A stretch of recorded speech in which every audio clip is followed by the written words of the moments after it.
Hello guys, welcome back to channel Choreograph Vlogs. আবার চলেছি নতুন একটা গল্পের সাথে। সকাল সকাল আমি রুটি গরম করছি, কালকের বাসি রুটি। এখন সকালবেলা চা দিয়ে খাওয়াবো। এই যে রুটি একটা অলরেডি হটপটে রেখে দিয়েছি, তাই জন্য বাসি রুটিগুলো হাতে রেখে দিয়েছি। আর চা অলরেডি আমার বানানো হয়ে গেছে। এবার রুটিগুলো গরম করেই বসে পড়লাম খাওয়ার জন্য। বর্মশার হাতে একটা রুটি ধরে দিলাম, আমি একটা রুটি নিলাম। ও রুটি সবসময় আমি গোল করে দিই, আজকে বলছে আমার রুটি গোল করে দিবি না। আমি বললাম না, তুমি নিজেই করো। তারপর দেখছো রুটি রোল করতে করতে চাই ঠান্ডা হয়ে যাবে, তাই আমি রোল করে ওর হাতে ধরিয়ে দিলাম আর আমি ওটা গোল গোল করে নিলাম। আর যাই বলো, চা দিয়ে রুটি খেতে কিন্তু আমার বেশ দারুণ লাগে, আমার বর্মশায়ের। আর রুটি খেলে আমাদের প্রায় অনেকক্ষণই খিদে পায় না, আর কাজগুলো ঠিকঠাক সময় মতন করা যায়, খিদের চক্কর বা খাওয়ার তাড়া থাকে না। আর আমি প্রথমে যেহেতু বর্মশাইকে খাইয়ে দিই, আজকে আমি প্রথমে নিজে খেলাম, তারপর দেখতেই পেলো রিয়াকশানটা ওরকমই করে আমার সাথে। খাওয়া দাওয়া করে আমি সকালবেলা চলে এসেছি ছাদে, গাছে একটু চা পাতা দেওয়ার জন্য। অনেক দিন ধরে চা করে করে জমিয়ে রেখেছি। আমরা একবেলাই চা খাই, আর খুব ভুল ভবিষ্যৎ এখন বিকেল করে একটু চা খাই। তো এই চা পাতাটা আমি দেবো না, বর্মশাই গাছে দেবে। আমার চাদরটা ও গায়ে দিয়েছে আর আমি একটা স্টোল গায়ে দিয়ে চলে এসেছি। নিচে অত ঠান্ডা ছিল না, উপরে এসে যা হাওয়া, তোমরা তো দেখতেই পেলে, মারাত্মক হাওয়া উড়িয়ে নিয়ে যাচ্ছে। খুব ঠান্ডা লাগছে এখন। তো বর্মশাই গাছে চা পাতাগুলো দিচ্ছে, আর আমাদের গাছগুলো বেশ সুন্দর লাগে। সকালবেলা উঠে যখন গাছগুলো দেখি, আর প্রতিদিন তো চেক করি যে ফুল হয়েছে কি হয়নি। এই জবা ফুল গাছটা যখন কিনি তখন ছোট ছোট ফোরকি মানে ফুলের যে কুঁড়িগুলো এসেছিলো, এখন দেখছি মরে যাচ্ছে। এই কোনো ওষুধ থাকলে আমাদের জানিও, আমরা তো জানি না। আর এই ফুল গাছটাতে সব ফুল তুলে নেওয়ার পরে দেখছি আবার 4টে ফুল হয়েছে, আর ওই হলুদ ফুলটা তো আস্তে আস্তে ফুটছে। ফুলগুলো বাড়ছে দেখে এত মনে আনন্দ হচ্ছে না, ফার্স্ট টাইম। আর এইখানে ধনিয়া পাতা গাছটা বেশ বড় হয়েছে, এই ফুল গাছে অনেকগুলো ফুলও হয়েছে। আর এইখানে দুঃখের বিষয়, তুলসী গাছটা মারা গেছে, যখনই টব থেকে তুলে উঠে বসিয়েছি তারপরেই মারা গেছে। জামা কাপড় কেচে জামা কাপড়গুলো এখানেই মেলে দিচ্ছি, কারণ আমরা দুজনে এখন বেরোবো। বর্মশাই স্নান করে পুজো দিয়ে দিচ্ছে, আর আমি দিকে অর্ধেকটা রেডি হয়ে গেছি, মাথাটা আঁচড়াবো, হয়ে যাবে। বর্মশাই পুজো কমপ্লিট করবে, রেডি হবে, তারপরে আমরা বেরোবো। বেরোনো বললেই কি বেরোনো, কত কাজ থেকে বাড়ির, ঘর দৌড় গুছিয়ে, থালা বাসন ধুয়ে, জামা কাপড় পাট করে তারপরে আসতে হয়। নাহলে বাড়ি এসে এগুলো করেন একটা ঝামেলা মনে হয়, সেই জন্য আমি সব করেই আসি। আর বাইরে দেখছি সবাই রোদ পোয়াচ্ছে, আমারও বেশ ভালো লাগছিলো রোদ্দুরটা। এখন প্রায় 11:30 মতন বাজে, আর মেন রোডে উঠে তো মারাত্মক ভিড়। জ্যাম টেলে টেলে ফাইনালি বাড়ি এসেছি। বাড়িতে ঢুকেই পেটটা কেমন ব্যথা করছিল, তাই মা বললো গরম জল খা, ভুলভাল খাবার খেয়েছিস, গ্যাস হতে পারে। তো আমি বাড়িতে করে গরম জল খাচ্ছিলাম, আর এখানে দিদি রান্না করছে চিকেন। দেখি চিকেন কি কষা হলো আদৌ? না, সবে কষা চাপাচ্ছে, এখনো ঝাল হলুদ কিছুই দেয়নি। এক একজনের এক এক রকম রান্না, তবে যাই বলো খেতে কিন্তু দারুণ টেস্টি হয়। আর এখানে দিদির ঘরের সিক্রেট দরজা, যেটা খুলতে পারছি না কারণ যে আংড়ি কল থাকে না টানার জন্য, সেটা ভেঙে গেছিলো। তারপর বর্মশাইকে বলতে কতবার খুলে দিল। দিদির ঘর থেকে বেরোলেই ভাড়াটিয়ার ঘরগুলো, সেখানে ওই দিদিটা ভাড়া থাকে। দিদির পুতুল দোকান থেকে পুতুল কিনেছিলাম, তারই কুকুরটা এখন আমাদের চিনে গেছে, যেতেই কেমন ছুটে ছুটে এলো আদর খাওয়ার জন্য। তারপরে এই গোলাপ গাছটা দেখলে কি সুন্দর, এই গোলাপ গাছটা সেই ফুল দোকানে দেখেছিলাম। আর এই গাঁদা ফুলটা তোমরা কে কে চেনো, কি নামে চেনো, অবশ্যই কমেন্ট করে জানিও। আমি তো চুটকি গাঁদা বলে চিনি। দেখেছো কথায় কথায় কি কারণে এ বাড়িতে এসেছি সেটাই বলতে ভুলে গেছি। বার্থডে বয়কে দেখে মনে পড়লো আজকে ভাইয়ের বার্থডে, সেই জন্যই মা ফোন করে ডেকেছে। এখন যে কথা হলো, ভাইয়ের হাতে যে ফোনটা আছে সেটা হচ্ছে আমার পুরানো আইফোন। তো বর্মশাই বলছে বার্থডেতে আইফোন পেয়েছে, আইফোন পেয়েছে। আমি বললাম আইফোনের কভারটা খুলে দেখালে তো আইফোন বলে মনে হবে। তো সেই জন্যই ভাই আইফোনের কভারটা খুললো। এটা হচ্ছে আইফোন 11, যেটা আগে আমি ভিডিও বানাতাম, আমার অনেক পছন্দের অনেক শখের ফোন। ভাই বললো আমি শাড়ি ইউজ করবো। আর এই যে ছোটুকে বলছিলাম দাদাকে কিছু বলতে চাস, বললো না। আমি বললাম তাহলে চলো দেরি না করে খেতে যাই। দিদি খুব রেগে যাচ্ছিল, খিদে পেয়ে গেছে, অনেক বেলা হয়ে গেছে বক বক করতে করতে। এখানে আসতেই দিদি দায়িত্ব দিয়ে দিল ভাইয়ের পায়েস তোলার জন্য। আর জন্মদিনে পায়েস না হলে কিন্তু জন্মদিন বলে মানায় না। তো এখানে ভাজাভুজি রয়েছে, ভাইয়ের জন্য সব কিছুই আগাম তুলে রাখা হয়েছে, আর এগুলো আমরা খাবো। দিদি ভাতটা বেড়ে নিলে তারপর আর কি খেতে বসবো। দিদির ভাত বাড়তে বাড়তে এখানে একটা কাণ্ড ঘটে গেছে, সেটা হচ্ছে পায়েস পড়ে গেছে। দিদি দেখতে পাওয়ার আগেই আমি ঝপঝপ করে মুছে নিয়েছি। আর বর্মশাইয়ের কথা শুনে তো তোমরা হাসবে, বলছে যার বার্থডে তার পায়েস খাওয়ার আগেই খাট পায়েস খেয়ে নিয়েছে। তো আমরা সবাই খেতে বসে পড়েছি, আর দিদি সবাইকে খাবার তুলে দিচ্ছে। এই যে ভাইয়ের থালা তো রেডি হয়ে গেছে, দেখো মাছ ভাজা, চচ্চড়ি, বেগুন ভাজা, ফুলকপি ভাজা। ডাল যেহেতু খায় না তো ডাল দেওয়া হয়নি, ফুলকপির ঝোল দেওয়া হয়েছে, চিকেন দেওয়া হয়েছে, আর পায়েস তো আগে তোলা হয়ে গেছে। ভাই তো বাইরে থাকে, সত্যি বলতে অনেক দিন পর একসাথে সবাই মিলে অনেকটা গল্প করতে করতে আড্ডা মারতে মারতে খাওয়া দাওয়া করেছি। তারপর একটু ঘুমিয়ে নিয়েছি। তারপর সন্ধে হতে আমরা দুজনে বেরিয়ে পড়েছি। আর এই যে ঢুকে গেছে সুইগির কল, এতবার কল করে না। তো হ্যাঁ, সন্ধেবেলা যে জন্য এসেছি সেটা হচ্ছে ভাইয়ের জন্য একটা গিফট কিনতে হবে। বার্থডেতে কিছু গিফট না দিলে তো বার্থডে বয়ের মন খারাপ হয়ে যাবে। অনেক ভাবলাম যে কি গিফট দেওয়া যায়, তারপর ভাবলাম তো ভাই ফোটাতে কিছু দেওয়া হয়নি, তাহলে একটা গেঞ্জি দিই, সামনে গরমকালও পড়ছে। তো ভেবেছি প্রথমে হাফ হাতা গেঞ্জি দেবো, তারপর ভাবলাম না একটা ফুল হাতে গেঞ্জি দিই, ও তো বাইরে থাকে, ফুল হাতা একটু স্টাইলিশ দেখতে ভালো লাগবে। তো এখানে হাফ হাতা গেঞ্জি কাকিমা দেখালো, বললাম আমি তো ফুল হাতা চেয়েছি, তারপর আবার ফুল হাতা দেখাতে একটা ফুল হাতা গেঞ্জি নিয়েছি। বাইরে বেরিয়ে ঘুগনি নেওয়া হলো। বরমশাই ঘুগনির দোকানটা কিন্তু আগেই দেখেছিল। ঘুগনি খেতে খেতে আমরা মুরগির দোকানে চলে এসেছিলাম। মানে এটা কি মুরগি তোমরা কেউ জানলে অবশ্যই কমেন্ট করে জানিও। আর এখানে ছিল রাজহাঁস, পাতি হাঁস, দেশি মুরগি, দেশি মোরগ। মাংস নিয়েছি, কি করবো সেটা তো তোমরা দেখতে পাবে। তারপরে আমরা মাংস নিয়ে চলে এসেছি কেকের দোকানে। বার্থডেতে যদি কেকই না কাটলাম তাহলে কি বার্থডে সেলিব্রেট করলাম। কেকের দোকানে এসে কোন কেকটা নেব কনফিউজ হয়ে গেছে। একটা ছোটো মতো কেকই দরকার ছিল, এর থেকে ছোট কেক পাইনি। তো এখানে 3 রকম ছোট কেক দেখতে পেয়েছি, কোনটা নেব কনফিউজ হয়ে বরমশাই যেটা পছন্দ করেছে সেটাই নিয়েছি। কেক কেনার পরে আর একটা জিনিস কিনেছি। তারপরে বাড়ি এসেছি, আসতেই ভাই বললো বিনস লাগবে আর ধনিয়া পাতা লাগবে, বাগানে তো ছিলই। তাই দেরি না করে সোজা বাগানে চলে এসেছি। এসে দেখছি বিনসগুলো বেশ বড় আর মোটা সোটা হচ্ছে, তার মানে মা বিনস তোলেনি, অনেকগুলো বিনস পাবো। আর বিনস খুঁজতে খুঁজতে আমি অনেকগুলো শিম দেখতে পেলাম। শিম গাছে এত শিম ফলে না, আর এত মিষ্টি শিম হয়, বাইরে থেকে তো কিনতেই লাগবে না। তো বিনস গাছের পাশেই শিম গাছ ছিল, দুটো জড়িয়ে ছিল, বুঝতে পারিনি। পাশের গাছ ছিল ফাঁকা, তো আমি সেই গাছেই তুলছিলাম। আর বড়মশাই আর ভাই চলে এসেছিলো ধনিয়া পাতা তুলতে। এখানে ভাই ধনিয়া পাতা খুঁজছে, আর বড়মশাই বলছে এত ধনিয়া পাতার মধ্যে তুই ধনিয়া পাতা খুঁজে পাচ্ছিস না। ও বলে একটু বড় বড় দেখে নি।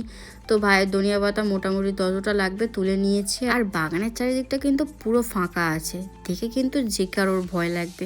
আমি তো বিনস তুলে তাড়াতাড়ি করে ওদের কাছে চলে আসছিলাম, আর বড়মশাই বলে তোলা হয়ে গেছে চল। আর এদিকে আমার চোখ তো জ্বলে গেছে, আমি তো দেখে এখনই ভয় পাচ্ছি। এই যে বিনস আমার দেখো এই কটা হয়েছে, তবে সব কটাই মোটা সোটা লম্বা চওড়া। বাগান থেকে এসে দেখছি ভাই এখানে ময়দা মেখে রেখেছে, পেঁয়াজ কেটে রেখেছে, কড়াইশুঁটি, লঙ্কা সব মোটামুটি ভালোই গুছিয়ে রেখেছে। এবার বিনস, ধনিয়া পাতা, চিকেনটা কাটবে। আমরা বললাম ঠিক আছে তুই কাটাকুটি কর, আমরা আসছি বলে দিদির ঘরে কেকটা রেডি করছিলাম। এই যে ফাইনাল কেক এটাই নিয়েছি, বরমশের পছন্দের।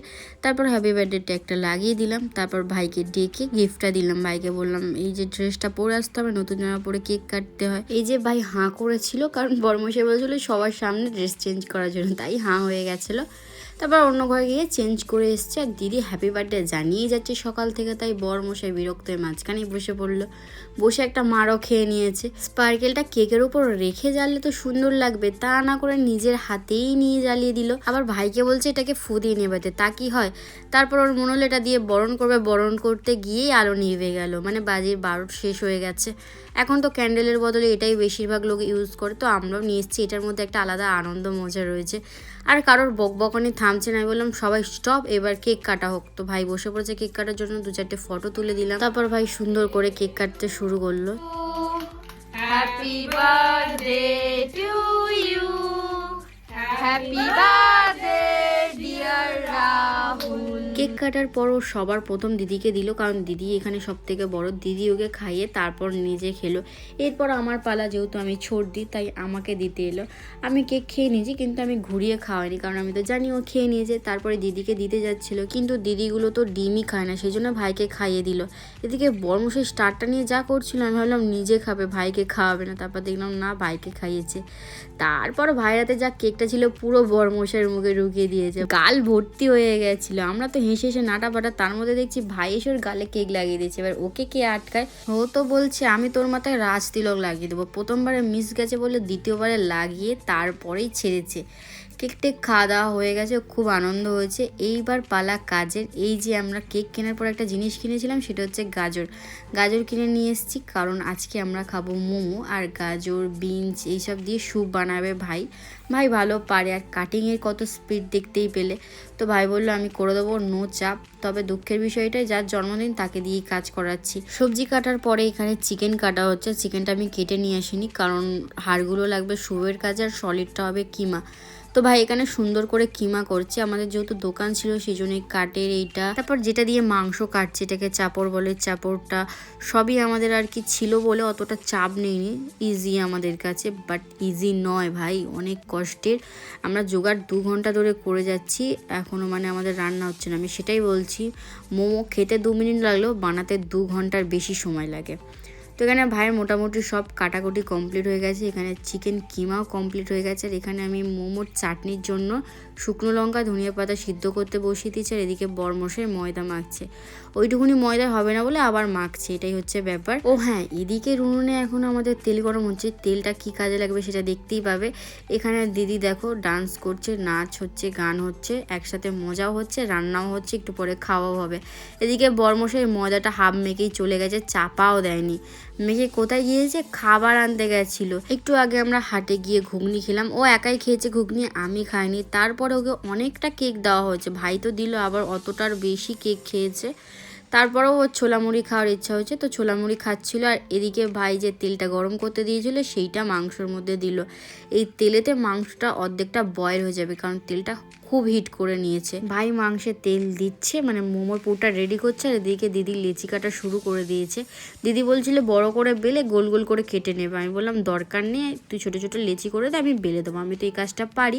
আর চাটনির জন্য এখন ওটা সিদ্ধ হচ্ছে, এদিকে বরমশাই খাচ্ছে। আমি বললাম তাড়াতাড়ি খেয়ে এদিকে আসো, অনেক কাজ, কারণ সত্যি অনেক কাজ পড়ে আছে। আমি এদিকে একটা বেলে দেখছিলাম হয় কি, তো মোটামুটি দেখলাম যে না ঠিক আছে পারছি, তবুও জড়িয়ে যাচ্ছিল, অনেক দিন বেলিনি তো তাই একটু প্রবলেম হচ্ছিল। এদিকে ভাই কিন্তু মোমোর স্যুপ রেডি করছে, জলের মধ্যে কিছুই সেরকম না, একটু তেল দিয়েছে, মাংস দিয়েছে আর সবজিটা দিয়ে দিল।